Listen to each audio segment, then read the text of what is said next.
Crescendo no mercado regulamentado. Estratégias e desafios do operador no Brasil. Para abrir nossa programação da tarde, trazemos um painel essencial para todos que atuam diretamente na operação de jogos e apostas no Brasil. O cenário regulatório está avançando e com ele surgem novos desafios para os operadores. Como se adaptar, crescer e manter a competitividade neste ambiente em transformação. O painel aborda os principais desafios enfrentados pelos operadores no Brasil diante da nova regulamentação. Estruturação legal, marketing, compliance, tecnologia e retenção de clientes. Especialistas com ampla experiência na indústria discutem caminhos práticos e estratégias sustentáveis para garantir o crescimento do mercado nacional de forma segura e eficiente. E, claro, legal também. Então, para compor esse painel, chamo aqui para a gente o Fabiano Jantalia, presidente da Comissão de Direito de Jogos da OAB aqui no Distrito Federal. Fabiano é advogado e uma das maiores autoridades em direito de jogos no Brasil. Atua na formulação de políticas jurídicas para o setor e acompanha de perto os desdobramentos regulatórios, tanto no âmbito estadual quanto no âmbito federal. E, novamente, Hamilton Nobre, CEO da Ebara S.A. Hamilton está à frente de uma das principais empresas do setor de loterias no país. Sua experiência prática na operação e gestão de jogos legais oferece uma visão estratégica sobre os caminhos possíveis para a evolução do mercado brasileiro. Vamos dar início ao nosso painel. Sejam muito bem-vindos. O espaço é de vocês e o tempo está ali na frente. Ele já estava ligado. Tá bom? Vê se esse está. Lembrando que ele é direcional. Ele está? Ele demora um pouquinho, tem um delayzinho para ligar. Alô? Alô? Bom, pessoal, boa tarde a todos. É um prazer estar aqui com vocês mais uma vez. Repetir o velho e bom roteiro, agradecer Elizabeth, Ana, Alessandro pelo convite, pela organização desse magnífico evento aqui. É um prazer para mim estar com meu amigo Hamilton discutindo o assunto. Não sei se vocês conhecem o Hamilton, sou todas, chegando agora. E, Hamilton, vou fazer uma proposta aqui para você. Dentro do nosso painel foram propostos 4 subtópicos aqui para a gente. Planejamento estratégico, pós-regulamentação, alinhamento com exigências de regulamentação, operação local e cultura de mercados e competitividade frente aos operadores ilegais. A gente não deixar nada de fora, de repente sobrar um tempinho para a gente falar de loteria municipal, assim. Vamos começar pela primeira provocação aqui da organização. Planejamento, como estruturar um plano de expansão ou entrada com base em dados, compliance e perfil. Amigo, pela tua experiência, na Ebara, Jockey, enfim, conta pra gente. Para alguns pode até parecer clichê e pode parecer chovendo molhado, mas planejamento, especialmente nesse cenário de pós-regulamentação. O que você traz de experiência para a gente, de impactos positivos e negativos que você já viu aqui no nosso mercado? Bom, boa tarde a todos. Fabiano, é um prazer dividir mais uma vez o painel com você. Você jogando em casa, eu jogando fora, mas tudo bem, jogamos em qualquer terreno. Realmente é muito bom para o setor esse tipo de debate qualificado e oportunidade que a gente tem de dividir um pouquinho os anos de atuação nesse mercado.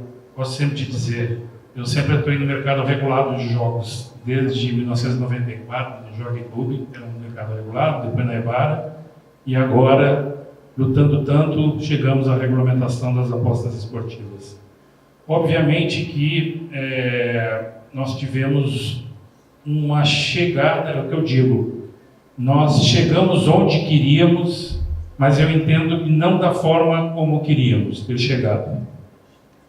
Por quê? Porque os 6 anos de atuação deste mercado desregulado acabou meio que forjando algumas questões que algumas já foram mitigadas com a regulamentação e através aí das portarias, outras ainda precisam ser melhor abordadas, mas é o que eu sempre gosto de dizer, é melhor uma lei feita do que uma lei perfeita não feita. Nós temos hoje uma regulamentação que a gente pode dizer que já veio, já surtiu alguns efeitos, mas especificamente abordando o tema, eu entendo que, obviamente, para qualquer empresa é primordial um planejamento, especialmente para o nosso mercado. Só que tanto tempo esse mercado operando de forma desregulada que meio que bagunçou um pouco aí esse conceito de planejamento. Porque quando a gente fala, todo mundo teve muito tempo para se organizar, eu só gostaria de lembrar que não teve muito tempo, não. A última portaria, a que definiu quais eram os produtos que eram possíveis de serem operados, se não me falha a memória, foi publicada no final de julho, no dia 31 de julho. E o corte das empresas para requererem a regulamentação foi no dia 20 de agosto. Nós tivemos 20 dias depois da publicação do que eu entendo ser a portaria mais importante, que é a que definiu quais eram os produtos que eram passíveis.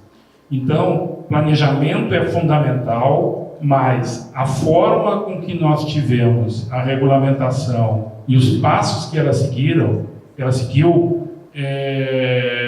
acabaram prejudicando um pouco o planejamento das empresas. Obviamente que depois teve o período lá de aderência às normas, e a partir de 1º de janeiro, quem está no jogo sabe bem as regras e não tem muita desculpa para não estar fazendo o que tem que ser feito.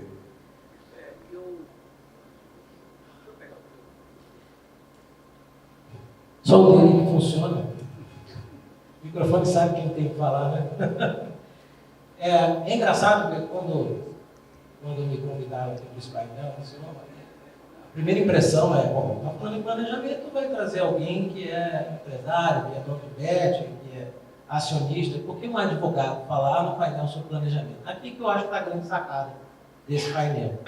Eu queria compartilhar um pouco da minha experiência com vocês. Eu tive o privilégio de trabalhar por 10 anos no Banco Central, e lá eu acompanhei diretamente o lançamento, o launching, né, de duas grandes ondas, vamos dizer assim, de inovação financeira.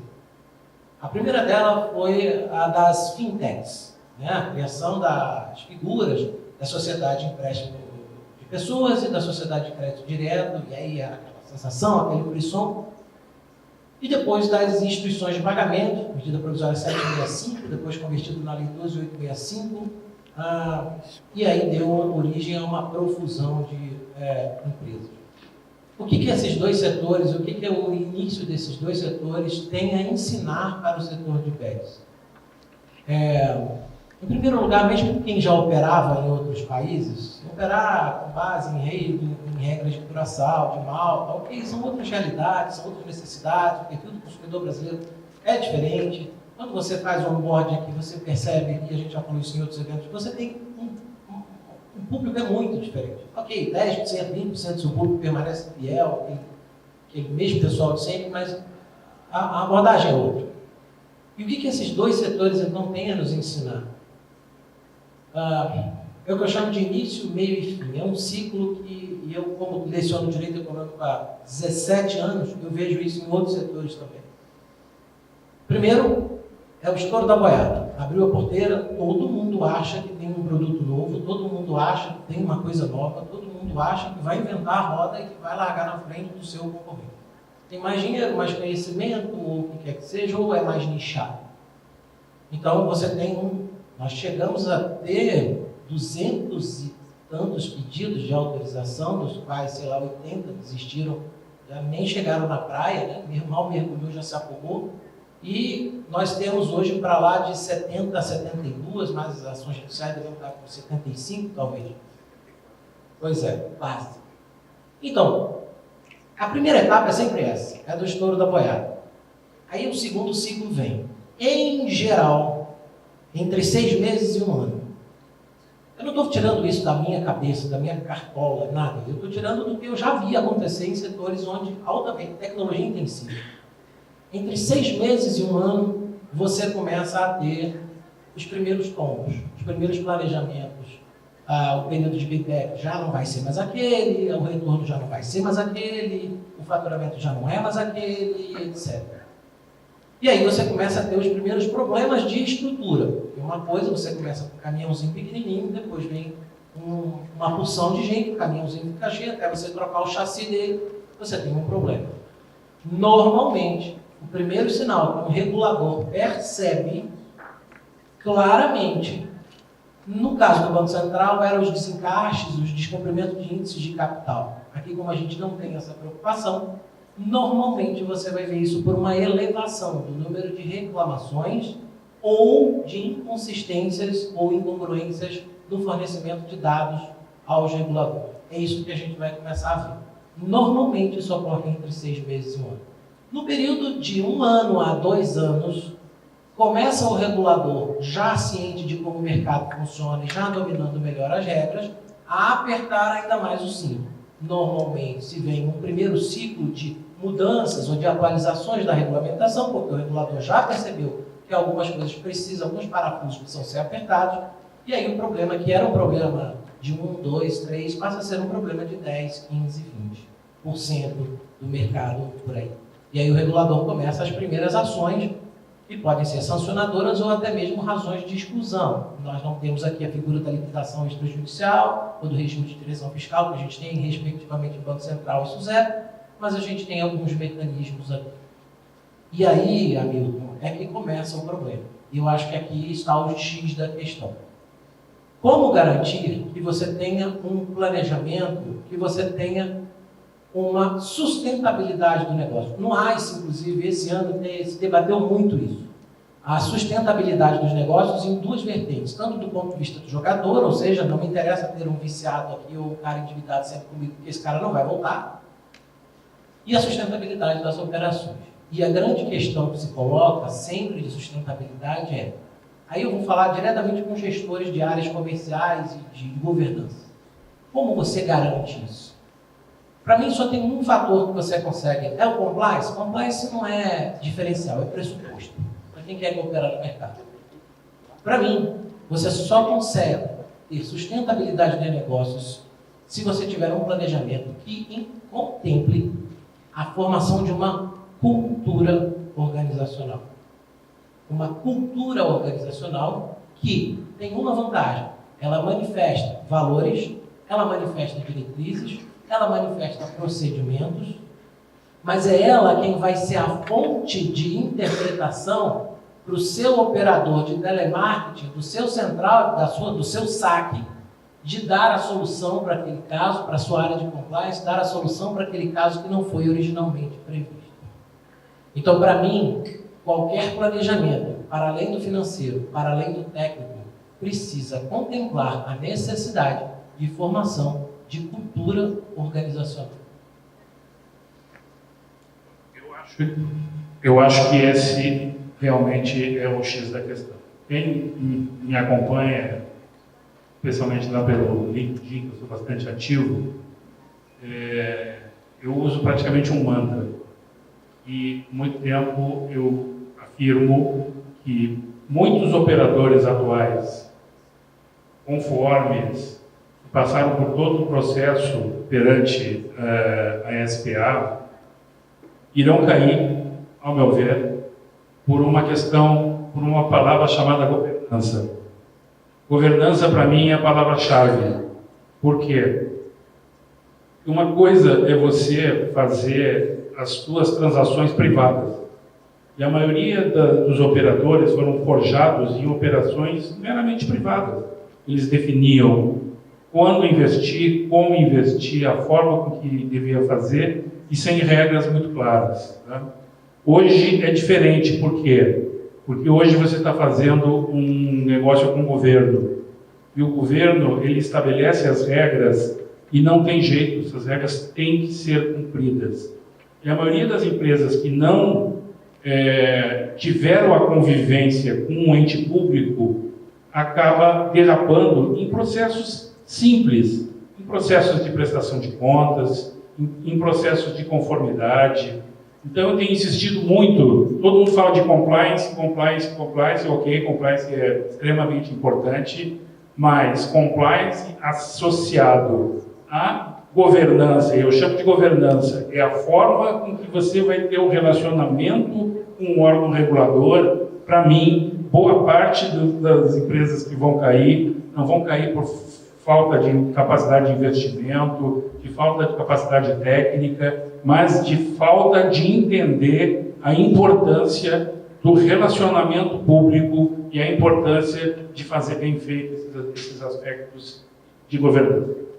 A gente vai voltar especificamente sobre esses dois pontos aí, próximos tópicos, mas o que eu queria chamar a atenção aqui é, por que eu insisto tanto, de novo, vem a pergunta, como um advogado falar sobre cultura organizacional?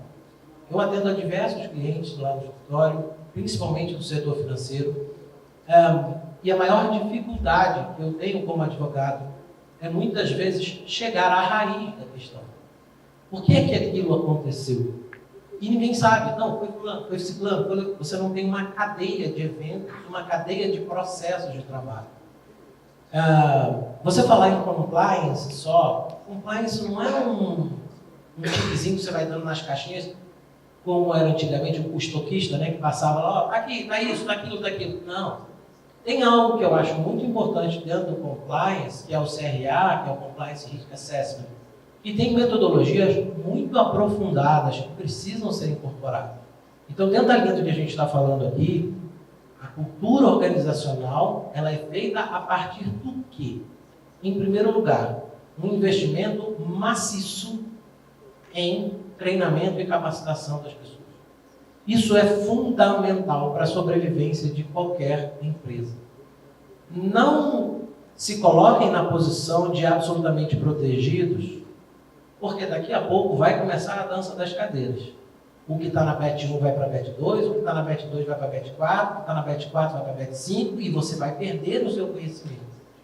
Quem é da área de recursos humanos sabe que uma das maiores dificuldades de qualquer organização de médio e grande porte é a gestão e manutenção do seu conhecimento. Segundo lugar, da cultura organizacional. É preciso que a alta administração da companhia ela saiba sinalizar claramente quais são as diretrizes estratégicas do seu negócio. Quem eu vi fazer isso de uma forma magistral até hoje, o nosso saudoso amigo Feldman. E Feldman, quando montou o projeto dele, Feldman dizia: eu quero trabalhar, a minha BET vai trabalhar nichada assim, eu vou trabalhar com esse público assim, eu quero crescer a tantos por cento da hora. Eu tive uma conversa com ele, dividiu isso comigo, ainda no evento que tivemos no Rio de Janeiro. Então, assim, foi uma das pessoas que eu vi, que eu tive a oportunidade de conversar, tinha maior clareza de onde o seu negócio ia. Parece bobagem, parece básico, mas a maior dificuldade que as empresas de grande porte encontram é comunicar do plano estratégico ao tático e chegando ao operacional, aonde a companhia quer ir. Então, agora que você já tem o seu diretor ou diretora de relacionamento com o Ministério, o diretor de atendimento ao consumidor, diretor disso, diretor de aquilo, concentre-se em contratar um bom diretor de recursos humanos ou de gestão de pessoas. Porque o maior risco que as BETs correm ou correrão aqui, pelo que eu vejo, vai ser de gestão de conhecimento e gestão da sua força de pessoal. E o último elemento, uma avaliação muito aprofundada, um mapeamento muito aprofundado de riscos. Eu gosto sempre de sugerir, no sistema financeiro é obrigatório você ter um diretor responsável por gestão de riscos. Aqui nós não temos isso, pelo menos não dessa maneira, e eu acho importante que a gente tenha esse tipo de estrutura de governança, que tenha essas duas figuras. De novo, volta a pergunta, por que um advogado falando isso? Porque o que eu mais vejo são pessoas que simplesmente não sabem me responder o que é que aquilo aconteceu. Não tem a clareza. E como a gente diz no direito, me dá os fatos que te darei o direito. Se você não entrega para o seu advogado aquilo que ele precisa para trabalhar, o relacionamento com o regulador vai ficar seriamente prejudicado. Mais alguma coisa sobre esse ponto, planejamento? Não, perfeito. Vamos ao segundo, então. Alinhamento com exigências de regulamentação. Como adaptar sistemas, processos e governança para atender os padrões de regulador. Tema abrangente, né? Bastante abrangente, mas vamos tocar. Posso fazer uma pergunta? Pode, claro. Não sei se a sua resposta vai ser a mesma que a minha. Qual é... Nós estamos falando de relacionamento com o regulador, certo? Certo. Qual é o maior erro que um regulado pode cometer na sua relação com o regulador, na sua opinião? Eu acho que um pouquinho que eu respondi antes, tá? O relacionamento público ele é diferente do relacionamento privado. Eu acho que um erro é interpretar que o gestor público está lá para fazer as regras serem cumpridas. O relacionamento privado permite outro tipo de atuação.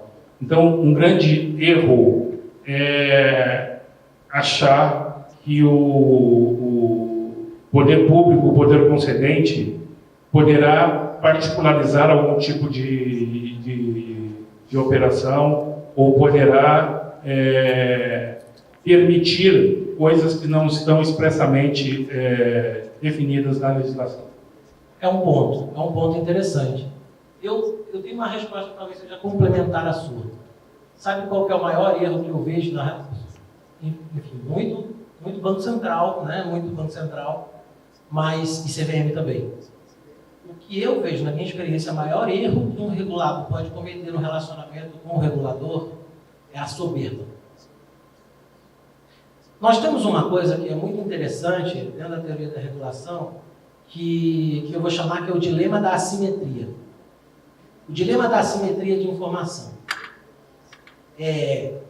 O infrator, considerando que temos alguém que infringe, o infrator sempre saberá mais do que o Estado. Sempre. Ele sabe o que ele fez, ou ela sabe o que ela fez, e ela sabe o que ela não fez quando deveria ter feito. Ela sempre sabe. Mas o regulador não. E aí fica se estabelecendo esse dilema. Porque eu preciso ser transparente com o regulador, mas ao mesmo tempo eu não posso ser tão transparente a ponto de revelar uma outra coisa que o regulador não viu. E aí, por que eu chamo de dilema da assimetria?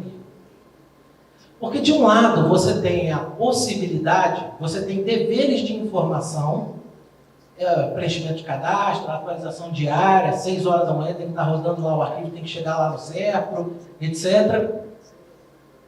E você não quer, naturalmente, revelar tudo aquilo que... Né? Não estou dizendo que as pessoas estão fazendo porque estão querendo enganar, não é esse o ponto. O relacionamento com o regulador não responda nem mais nem menos do que ele pediu. É isso. É isso que você tem que fazer. Mas qual que é o grande problema? Se você, nessa assimetria, não calcula bem na sua relação com o regulador, o que você pode? Você pode gerar nele a sensação de que ele tem muito menos informação do que ele gostaria ou deveria ter. Isso vai deflagrar nele uma ação de, Marco orienta aí, monitoramento e fiscalização. Então, o monitoramento e a fiscalização, ele já começa a averiguar a sua vida.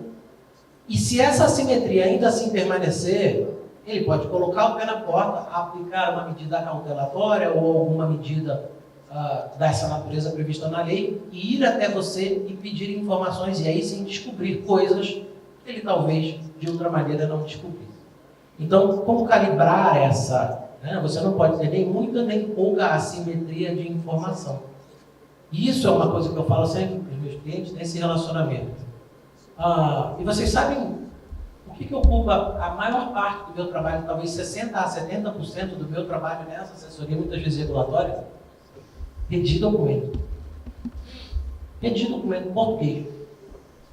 Muitas vezes eu pego o ofício do regulado para o regulador Eu não entendi o que você quis dizer. Aí o que o regulador faz? Aqui ainda temos 74, mas o Banco Central tem mais de 1000. O que ele faz? Se ele adota um princípio de supervisão baseada em risco, ele não vai fiscalizar todo mundo o tempo todo.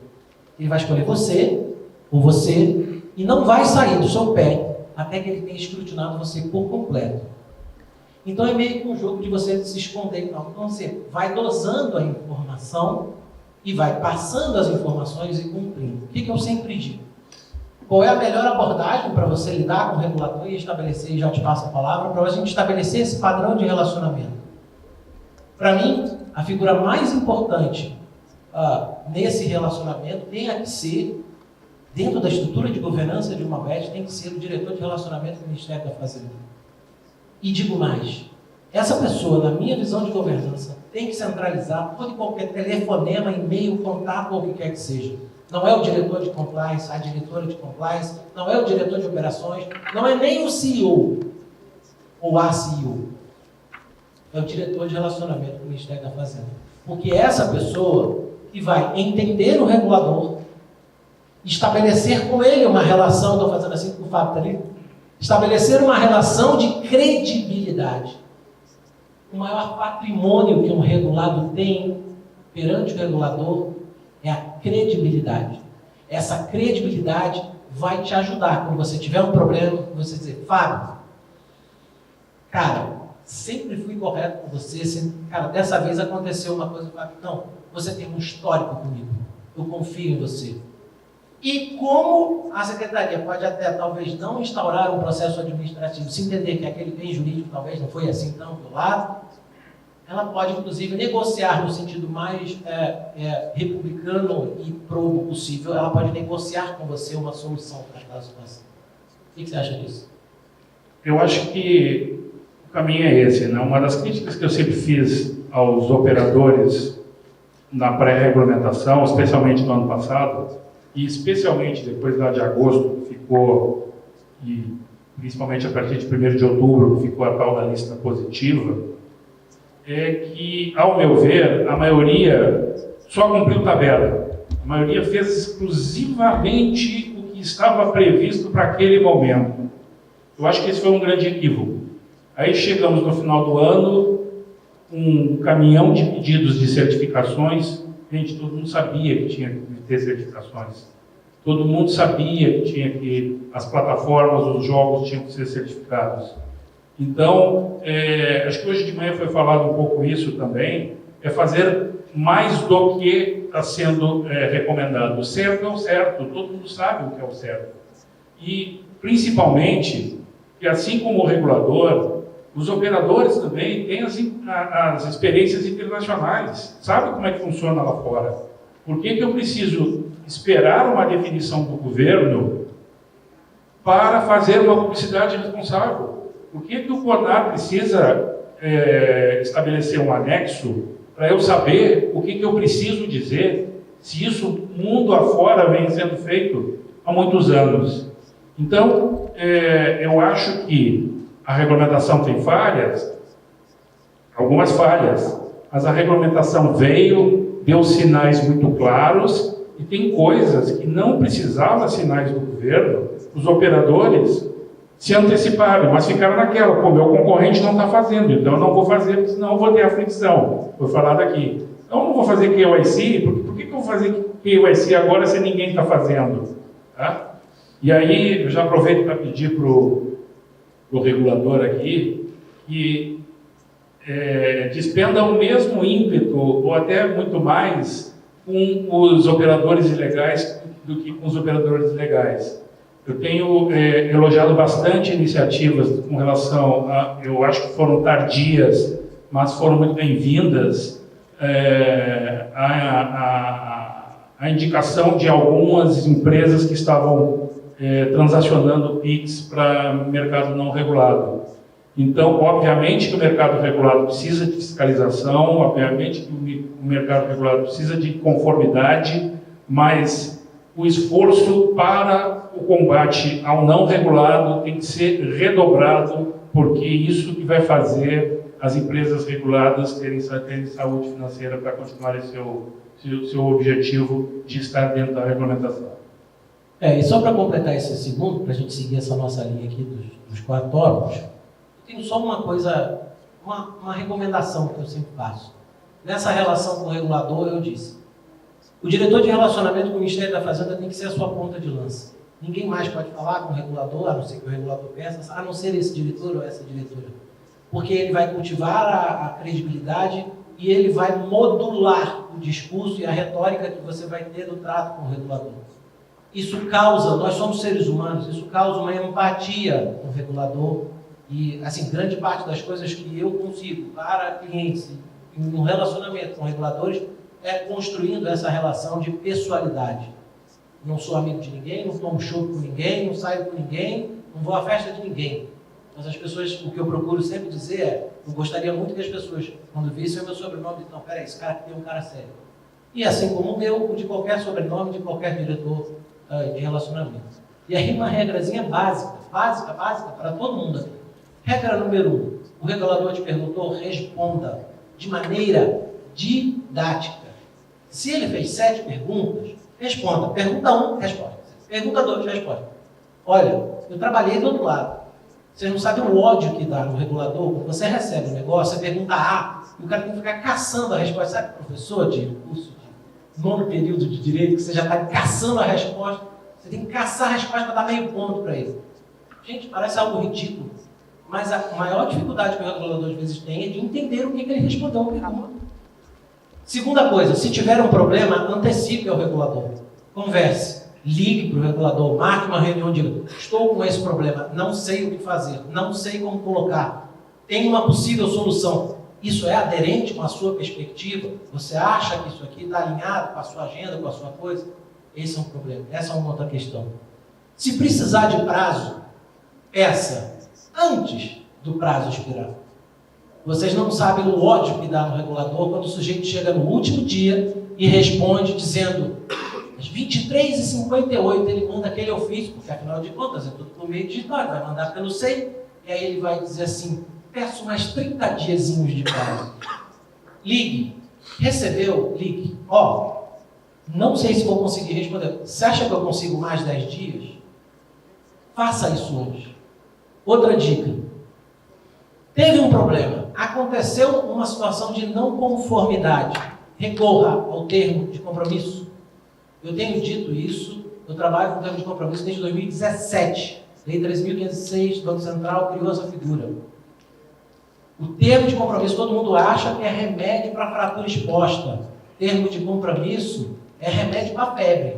Todo mundo sabe o que é a febre. É um sinal do corpo de que alguma infecção está acontecendo e ela pode ou não se transformar numa doença.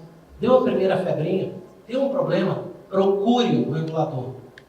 Tome a iniciativa, traga ele para você e mostre o seu compromisso proativo. Eu acho que essas são as questões. Algum complemento aqui? Não, perfeito. Então vamos ao terceiro ponto aqui. É o que eu chamei de governo. Exatamente. Mas assim, eu falo também muito isso aqui para o pessoal que trabalha com a regulação, porque não tem nada melhor do que você se colocar no lugar do outro, a boa e velha empatia, para você entender, cara, eu gostaria de receber esse ofício todo troncho, que não explica nada com nada. Aí o que você faz? O regulador olha, diz assim, olha, eu não vou fazer monitoramento mais não. Vai olhar e vai dizer assim, não vou fazer monitoramento não, tem algo estranho, eu vou instaurar um processo. Eu vou para a fase 2, aí pronto. Lá vai você, tem que contratar um advogado, tem que fazer o que quer que seja. Bom, terceiro ponto. A gente ainda dá com um bom tempo aqui. Hamilton, operação local e cultura de mercado. Fala-se muito na questão da adaptação cultural. Eu abordei isso aqui um pouco no início. Eu queria te ouvir, como você tem muita experiência nesse comportamento. Vou dizer assim, você já moldou muito produto e, portanto, tem um feedback, né? Você, a Trini, enfim, vocês têm essa... E agora estão com a questão da Loteria Mineira. A minha pergunta é, o que o apostador, o que a Bet já oferecia, já estava no meu ponto .com, o que botar o ponto .bet.br mudou, o apostador é o mesmo, não? Eu acho que o objetivo, principalmente da regulamentação, é trazer mais gente para esse mercado regulado. Esse é o primeiro ponto, né? Então você vai ter ponto de contato com pessoas que não se sentiam confortáveis de estar no mercado não regulado. Isso acontece. Mas aí também fazendo um pouco de crítica aos operadores, principalmente os operadores lá de fora, porque você tem nitidamente no Brasil quem se forjou no mercado brasileiro, que nasceu daqui, e aí tem um pouco da cultura nacional, e quem vem de fora tentando pegar um pouquinho da cultura nacional. Isso tem feito uma crítica bastante contundente aí aos operadores que, ao meu ver, estão pura e simplesmente achando, que eu digo, achar que botar um biquíni na mulher e uma pena na cabeça é tropicalizar o produto. Tá? É o que a gente tem visto. Tá? A gente passa em alguns eventos, empresas de fora que dizem, olha, eu estou totalmente dentro do mercado brasileiro, um caso interessante foi lá em Barcelona, eu estava na AIS, me chamaram para ver alguns produtos que já estavam certificados para o mercado brasileiro. Me mostraram, o primeiro que me mostraram, eu comecei a ler português nativo. Eu digo, acho que está tendo algum problema aqui. Realmente esse produto está certificado para o mercado brasileiro? Não, está certificado sim. Gente, a tradução era uma tradução certamente de Google, certamente, porque não dava para entender absolutamente nada. Então a crítica que eu faço é que a tropicalização de produtos para o mercado brasileiro, ao meu ver, ainda está muito longe, mas muito longe do que deveria ser o padrão. Entender as culturas, entender. Um outro caso típico, não quero citar o nome da empresa, mas assim, eu sou gaúcho, aí eu passei assim, estava um slot chamado churrasco. Aí eu olhei, olha, esse churrasqueiro aqui, com um lenço vermelho no pescoço, mas sem nenhum tipo de preconceito, com cara de mexicano. Né? Então, não é isso a tropicalização. A tropicalização é efetivamente entender a cultura do país e desenvolver produtos para isso. Tá? Eu acho que como o mercado está muito comoditizado, quem sair na frente fazendo um efetivo desenvolvimento por pessoas brasileiras que conhecem o mercado brasileiro, vai ter um salto diferencial bastante grande. Essa expressão tropicalização ela é muito comum, mas eu acho que ela ainda é muito genérica para a realidade brasileira. Eu gosto até mais de aclimatação por uma razão simples. Nós temos um país muito garantista, nós temos um grande catálogo de direitos fundamentais, nós temos um grande catálogo de direitos e deveres no Código de Defesa do Consumidor, nós temos uma profusão de órgãos de defesa do consumidor e nós temos uma profusão de advogados. O país onde tem o maior número de advogados do mundo é o Brasil. Então, isso cria um ambiente potencialmente belicoso. E por um lado, e rentável por outro. Porque você tem uma indústria de advogados que vai querer patrocinar interesses, etc., contra as empresas do setor. Tenho 3 características que eu anotei aqui, trouxe para vocês, que fazem parte dessa questão, dessa adaptação cultural. 3 características do consumidor de jogos brasileiro, pelo que a gente já tem. Primeiro, em sua maioria, ele ainda é neófito. Eu não estou falando em volume de transações. Talvez o volume das bets seja muito concentrado no número de apostadores, isso aí é natural, mas em volume de apostas, em número, eu acho que isso ainda corresponde a um número muito grande de neófitos. O neófito que não tem o conhecimento, muitas vezes, das regras do jogo, não tem o conhecimento de como aquilo funciona e não tem conhecimento, muitas vezes, dos seus direitos e deveres. Mas tem um segundo ponto. O consumidor brasileiro ele é muito exigente. E ele é muito exigente, e apesar dele ter algumas pesquisas indicarem que ele tem uma certa fidelidade à marca, a gente já viu que aqui nesse setor essa fidelidade não existe. A fidelidade dele diz respeito à condição, à qualidade de jogos, enfim, o que quer que seja, ou a rede de afiliados, que muitas vezes se monta, que é o que acaba determinando. Esse alto nível de exigência pressionará as suas estruturas de saque. Pressionará fortemente essas estruturas. E se o regulador seguir a tendência de outros, muito em breve ele vai pedir um relatório de desempenho das ouvidorias e dos serviços de atendimento ao consumidor, para saber se isso vem sendo bem aplicado. Por quê? Porque a lei exige que haja uma política corporativa obrigatória de atendimento ao consumidor. E mais, diz a regulamentação que a Secretaria poderá averiguar a eficácia e a eficiência dessas políticas. Então, em algum momento, não sei exatamente quando, o regulador vai discutir isso. Então, com uma rede de atendimento pressionada, você vai ter uma grande demanda aqui. E o terceiro, o alto nível de criticidade, que eu chamo. Os problemas, apesar de relativamente simples, são problemas informacionais, o que a gente vê, eles são problemas muito barulhentos, que causam não só o risco de reputação, mas o cara sabe que ele pode ir a uma SPA, o cara sabe que ele pode ir a um PROCON, ou coisa do tipo. Então, eu acho que é muito perigoso, né? E aí aqui vai no outro ponto. O cartão de visitas de qualquer bet, para mim, eu falo isso como advogado. Eu já olhei praticamente umas 50 bets, eu já olhei os termos e condições. E eu vou lhe dizer que tem alguns que ainda são ininteligíveis. O cartão de visitas de uma bet, inclusive para o judiciário, que é quem vai ler, são os termos e condições. Plain language, linguagem simples. A gente tem uma norma ISO sobre isso. Escrevam simples. É isso que você consegue. Essa, para mim, é a maior medida de aclimatação de é a maior e talvez a mais básica medida de aclimatação do operador à nossa realidade. Deixa eu só pegar lembrei agora de um detalhe. No final do ano passado, pré-regulamentação, o mercado no olho do furacão, tiro de tudo quanto é lado, todo mundo se esquivando dos tiros que vinham de todos os lados. Eu fui procurado por uma empresa de fora para que queria introduzir um desenvolvedor de jogos que queria introduzir o seu jogo no Brasil. Aí eu pedi, me manda algumas características do seu jogo para que eu possa dar uma opinião, assim, basicamente, sem ser muito fundamentado. Aí eles me mandaram o wireframe do jogo. Ele me falou com muito entusiasmo no jogo que ele queria lançar no Brasil. Era um jogo todo ele concebido na Frozen, aquele desenho da Disney.